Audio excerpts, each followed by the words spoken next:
The city of Cedar Rapids is answering some community questions about a house fire late Saturday night. It was an abandoned flood home that had caught fire before about 2 years ago. Fox 28 News reporter Kevin Barry is live there now with tonight's top story. Kevin?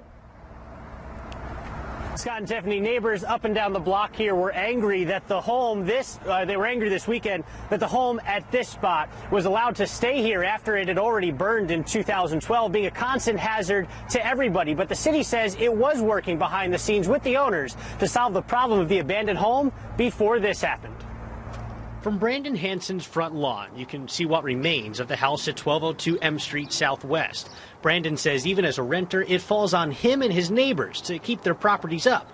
He says he didn't think that was happening at this house before the fire on Saturday. A lot of these people work really hard for a living just to have the little property that they do have. We as a city firmly, believe that the responsibility of maintaining their properties rests solely on the owners.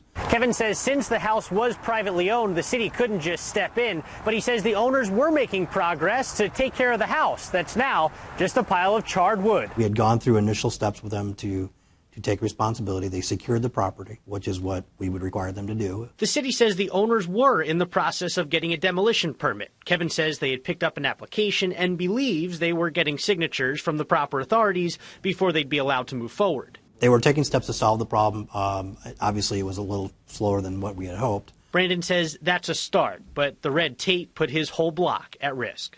Well, really, it wasn't fast enough.